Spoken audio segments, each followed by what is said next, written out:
Greetings, programs, and welcome back to another episode of Blistered Reviews. As always, I am your host, Sean Cronenfeld, and yeah, it's been a while. If you haven't been following, new job, busy, still making videos, back again, let's cut through all the bull, let's just get started because we got a video game to review here, and I'm raring to go. I'm back. I'm rested. Well, okay, I'm not so much rested, but I am back, so let's do this.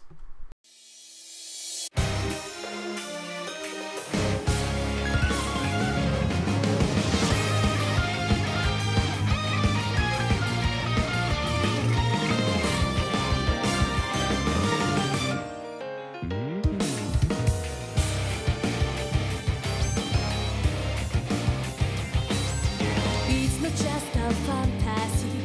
Don't you hear my voice? Wake up your soul. We've been waiting for a long time. Now is the time to stand up tall. The wind blows through the trees. Storm like mighty tide. Still I dream of that race that we can shine bright as bright. It's so hard to find someone to believe in. Sometimes life's a dream. It tries so we can catch up to them. But I feel we can choose the one if you feel it down. Our fears and distrust. Don't be afraid of life's mistakes. Don't be nothing. Dreams are meant to be realized. No matter what they say, we make you walk, so take a chance right now. Never ever rewrite story and never ever rewrite precious love.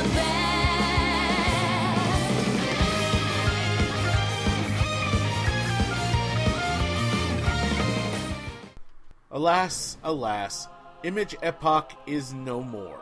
If you're unfamiliar with the name, they were a Japanese video game developer who were founded in June 2005 and released their first game in 2007 for the Nintendo DS by the title of Luminous Arc. This was a strategy RPG in the vein of such titles as the Tactics Ogre series and Final Fantasy Tactics, and it was an enjoyable, if only okay, title. The biggest problem with Luminous Arc being that its story was incredibly unoriginal and about as cliché-ridden as you can get. Still, the gameplay was enjoyable, and I do have pleasant memories of playing it. And the same goes for Luminous Arc 2, also for the DS, released in 2008 in the US, and Sands of Destruction, also for DS, which is a more traditional role-playing video game, released in 2010. None of these titles were legendary entries into their respective genres, but they were fun. At worst, they were harmless. And Image Epoch would go on to make a number of other similar titles along these lines, which isn't to say they didn't produce some stinkers along the ways. Hi, Criminal Girls. That was not particularly great. Black Rock Shooter was an interesting experiment on the PSP, which I reviewed, but while it had some good ideas, again, it was problem-filled. They did do Arc Rise Fantasia for the Wii in 2009. That was actually a pretty good game that was burdened with a truly horrendous localization. I mean, oh my god.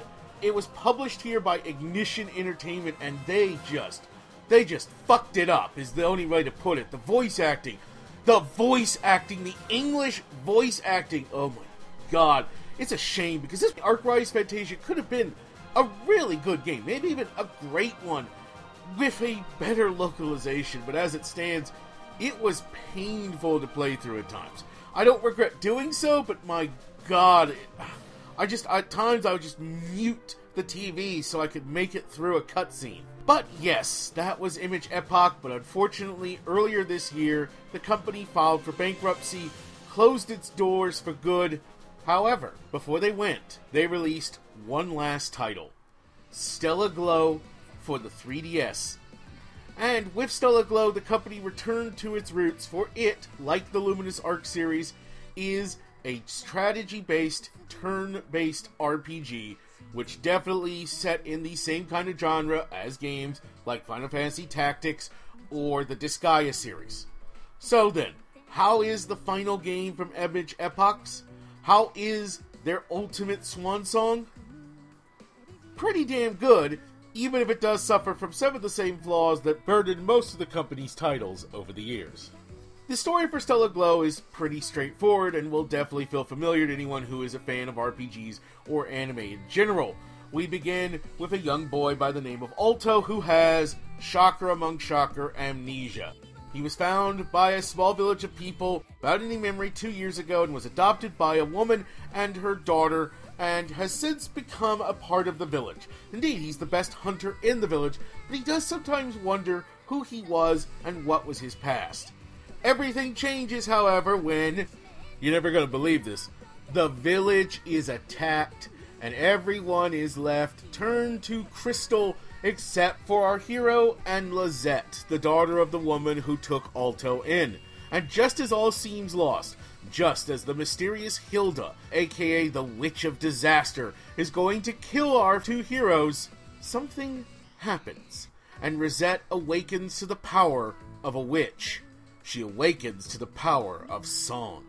For in the world of Stellar Glow, long ago, the gods forbade music. And that doesn't just mean that people aren't allowed to make music, it means they're incapable of it. No, you can't hum. You can't pick up an instrument and strum on it. The entire concept of music in general has become foreign to the people of this world.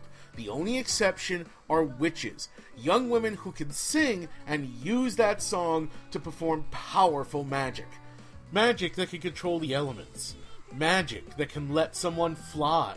Magic that can heal the sick, and magic that in some cases can cause massive amounts of destruction. And so, Alto and Rosette set out to the capital of their homeland, where they will join a group of knights in their quest to assemble 4 witches who can perform a song that can restore all those who have been turned to crystal. And along the way, they will learn many surprising truths about their world, even as they continue to fight against Hilda and her armies. So, yeah, like I said, pretty basic setup. If you've seen an RPG before, if you've seen an anime before, utterly familiar. The bit with music is a nice little twist, I will grant you, and the game makes effective use of music in general, with a number of songs being sung by the various witches who you end up recruiting.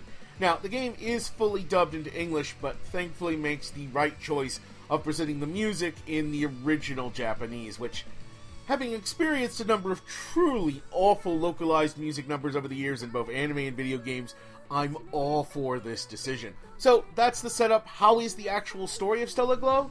It's okay. Much like many previous Image Epoch games, there are a lot of cliches present in this title. To say it's anime-inspired is probably understating it. But, again, I'm the guy who often says originality isn't everything, and for the most part, I do think the story is fairly well told.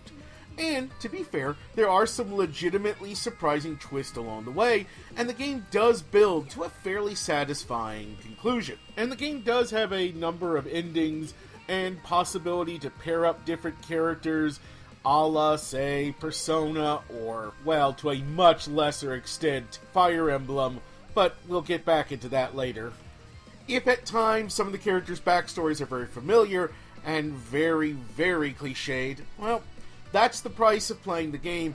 It didn't bother me too much, but then again, I'm a fan of this genre in general. I could see non-turn-based strategy RPG fans or non-anime fans being a bit more eye-rolling in their reaction towards it. Basically, if you like anime in general, you'll probably, at worst, be able to tolerate Stellar Glow's story. And at best, you might even smile and enjoy some of the journey along the way. So, what about gameplay?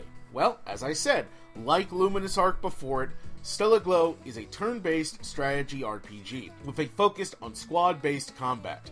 Basically, you'll pick usually up to around 5 to 8 characters, go into battle against usually larger numbers, and battle it out on tile-based environments of various sizes. where everything from height to the makeup of the terrain comes into play. As I said, it's something very familiar. It's not achingly original, much like the story. It doesn't redefine the genre forever, but it is a well-created game, and especially with the various members of the army you will slowly build up. Unlike a Final Fantasy Tactics or a Disgaea, your characters are all a single class and they can't be changed. But that also means that they're a little bit more well-defined than you might find in some games of this nature, and pretty much everybody has a use at one point or another. Stellar Glow is not a particularly challenging game, especially to veterans of the genre, though later missions in the game can push things a bit forward. Still, you at the very least need to be careful with who you pick to go into a particular battle with, as that will make a huge difference between an easy victory and a slog of a fight. And overall, I think fans of the genre will find enough appealing to make this worth a play, while newcomers will find it accessible enough that it's not a bad entry point into the turn-based strategy RPG. Outside of combat, there's a lot going on in Stellar Glow as well. Basically, the game is divided into two main modes: Mission Time and Free Time. Mission Time is fairly self-explanatory. It's when you go out into the world and fight various battles, optional or otherwise, and progress the story in general forward. Free Time is where things get a bit more interesting, and where Stellar Glow clearly takes a page or two out of the Persona series book. Essentially, in Free Time, you generally have between 3 and 5 segments of time that you can spend as you see fit. This includes doing part-time jobs for various stores where not only do you get paid money, but you'll build a relationship with that vendor and eventually they'll give you discounts. You can also choose to spend time going out and about and searching for items in the wild, though honestly I don't recommend doing this very often because what you get is completely random, rarely is that much better than what you can buy or win in battle, and frankly it's just a waste of your valuable time. But the final two most important uses of free time are either hanging out with the various members of your growing army, or tuning the witches who have joined your cause.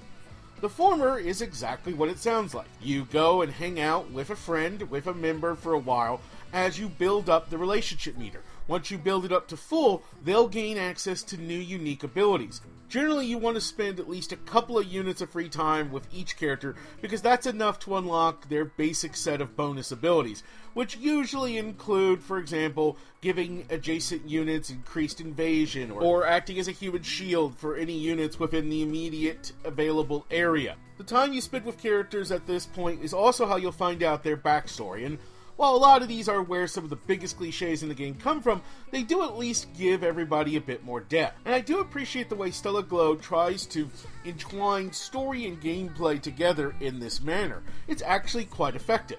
Speaking of which, there's also tuning the witches. Essentially, the witches who join your army can develop negative emotions. They can become depressed, or upset, or angry.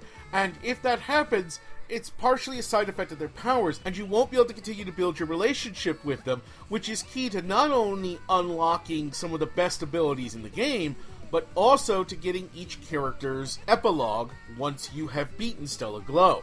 So, what do? You basically tune them.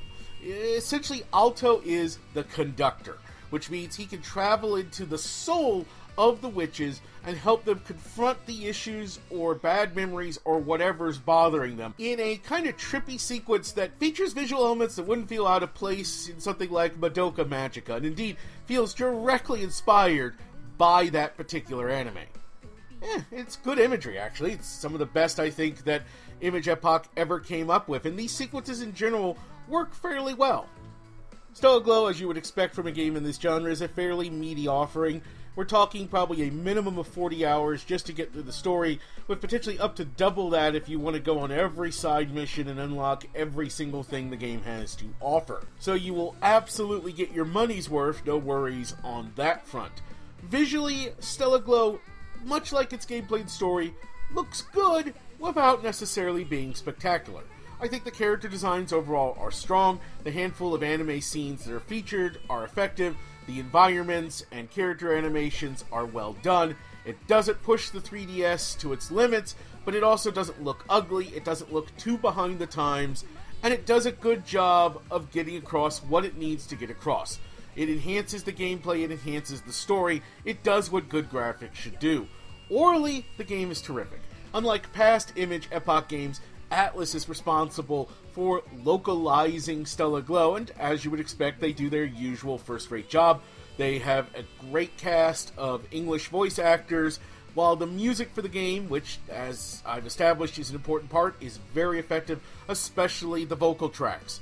There are a number of those I might actually end up getting the soundtrack for, and I definitely loved hearing spring up at the heart of a, climactic battle. In the end, Stellar Glow is a worthy final effort from Image Epoch, and indeed reminds me why I'm going to miss this humble little developer. Sure, they weren't the greatest to ever exist.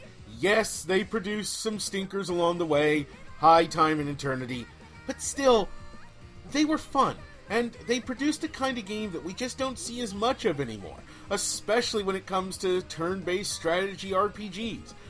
It's one of my favorite genres, and I can't get enough of these games anymore these days. So, I'm glad that we at least get one more entry into the genre from the company, and it's their best to boot. I can absolutely recommend Stellar Glow for anime fans, RPG fans, and anyone looking for a bright and colorful game that's just fun to play. Non-fans of the genre probably don't need to bother, but for those of us who do enjoy games of this type, this is a good addition to the library. Score, 7 out of 10. Great. Recommendation, try it out.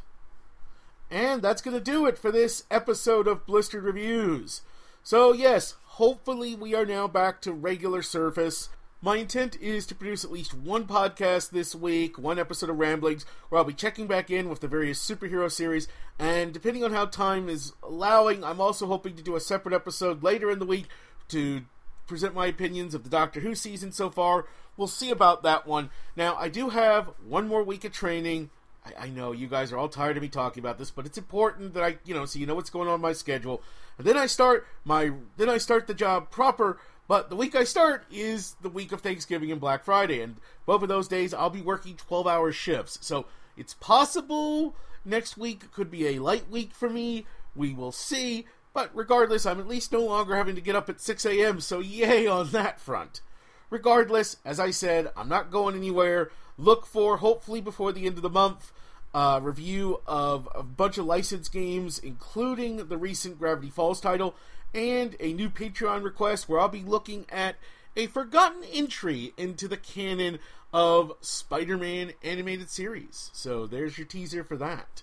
Alright then, until next time, for Channel Awesome and Blistered Reviews, I am Sean Cronenfeld, wishing you all happy gaming.